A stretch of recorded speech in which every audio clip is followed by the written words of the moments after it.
भारत आज की डेट में इतनी ताकत रखता है कि हमारा एक फैसला पूरी दुनिया को हिला सकता है, यानी पूरी दुनिया को प्रभावित कर सकता है। और यहाँ तो हमने चाइना को मुसीबत में डालने का काम किया है, और अगर शी जिनपिंग ने चाइना को इस क्राइसिस से नहीं निकाला, जल्द से जल्द कोई निपटारा नहीं किया, तो फिर उनकी पोजीशन के लिए ये बड़ा खतरा बन सकता है। आपको याद होगा स्टार्टिंग में जब कोविड-19 चाइना के वुहान शहर में आया था, उस समय चाइना उससे सबसे पहले निकल गया था। जिसके बाद जब कोविड-19 पूरी दुनिया में फैलने के बाद दुनिया के मेजर हिस्से में लॉकडाउन लगाया गया, लोग घरों में घुसे रहे, वैक्सीन का इंतजार कर रहे थे, उस समय चाइना पूरी तरह से खुला हुआ था। चाइना में कोविड-19 के बिल्कुल ना के बराबर केसेस आ रहे थे, जिसके चलते चाइना में इकोनॉमिक एक्टिविटीज, फैक्ट्रीज और मैन्युफैक्चरिंग प्लांट्स को भी बिल्कुल बंद नहीं करना पड़ा था।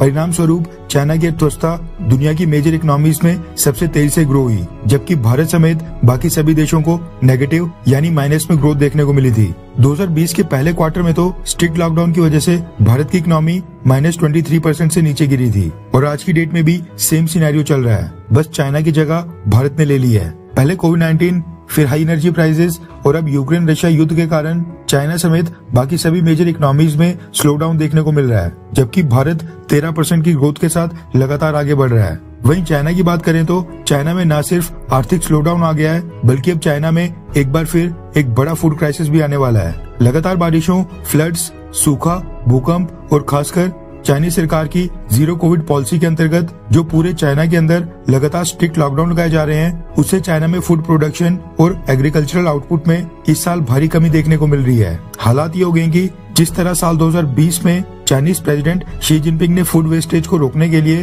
क्लीन योर प्लेट कैंपेन की शुरुआत की थी, वैसा कुछ इस साल फिर से दोबारा करना पड़ सकता है। अब इन सब के बीच भारत के राइस एक्सपोर्ट बैन के फैसले ने चाइना की मुश्किलें और भी ज्यादा बढ़ा दी हैं। दरअसल भारत ने नॉर्मल प्राइस के एक्सपोर्ट के ऊपर 20% की एक्सपोर्ट ड्यूटी थोपी थी, जबकि जो ब्रोकन राइस है उसके एक्सपोर्ट के ऊपर तो पूरी तरह से बैन लगा दिया था। भारत को डर है कि दुनिया को राइस एक्सपोर्ट करते करते खुद अपने देश में कोई कमी ना आ जाए।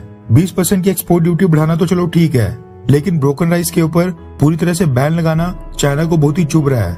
ब्रोकन राइस का इस्तेमाल चाइना में सबसे ज्यादा इस्तेमाल होने वाली नूडल्स जैसी कई सारे फूड प्रोडक्ट्स को बनाने में किया जाता है। वाइन प्रोडक्शन में भी इस्तेमाल होता है। वहीं ब्रोकन राइस से एनिमल फीड बनाई जाती है। पोल्ट्री इंडस्ट्री में भी ब्रोकन राइस इस्तेमाल होता है, और वहीं ब्रोकन राइस से इथेनॉल भी बनाया जाता है। चाइना स्पेशल टाइप के राइस के लिए पिछले कुछ सालों में भारत के ऊपर काफी ज्यादा डिपेंडेंट हो गया था, इसलिए भारत के ब्रोकन राइस के एक्सपोर्ट बैन लगाने से चाइना में फूड क्राइसिस और भी ज्यादा बढ़ गया है। रेफरेंस के लिए आपकी स्क्रीन के ऊपर द ट्रिब्यून के आर्टिकल का स्क्रीनशॉट है, जिसके मुताबिक भारत के ब्रोकन राइस एक्सपोर्ट के ऊपर रिस्ट्रिक्शंस लगाने से चाइना में फूड क्राइसिस और भी गहराते जा रहा है। रिपोर्ट के मुताबिक क्योंकि भारत दुनिया के 150 से ज्यादा देशों को कुल 40% राइस एक्सपोर्ट करता है, इसलिए भारत के इस कदम से इंटरनेशनल राइस मार्केट में डिमांड और प्राइसेस काफी ज्यादा बढ़ गए हैं। चाइना इसी साल के जून महीने में भारत के ब्रोकन राइस का सबसे बड़ा इंपोर्टर देश बन गया था। हमने पिछले फाइनेंशियल ईयर साल 2021 से 22 में 212 लाख मैट्रिक टन राइस एक्सपोर्ट किया था, जिसमें से 16,30,000 मैट्रिक टन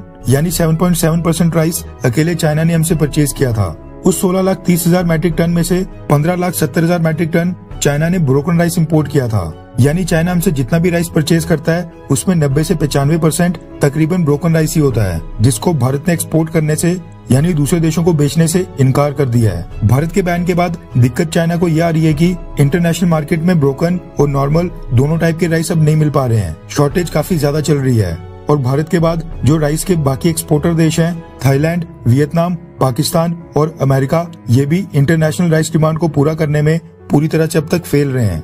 अब चाइना को अपनी फूड इंडस्ट्री के लिए पहले से ही कम चल रहा नॉर्मल राइस इस्तेमाल करना पड़ सकता है, जिसके कारण वहाँ पर फूड प्राइसेस आसमान छू सकते हैं, और इस समय चाइना पहले ही बहुत ही बड़े फूड क्राइसिस के बीच में खड़ा है। भारत के राइस बैन का फैसला चाइना के लिए सीरियस इम्प्लीकेशंस लेकर आया है। खैर, आपको क्या लगता है कि क्या राइस एक्सपोर्ट्स के ऊपर बैन लगाना चाहिए, हाँ या फिर ना? नीचे कमेंट करके अपनी राय जरूर बताएं।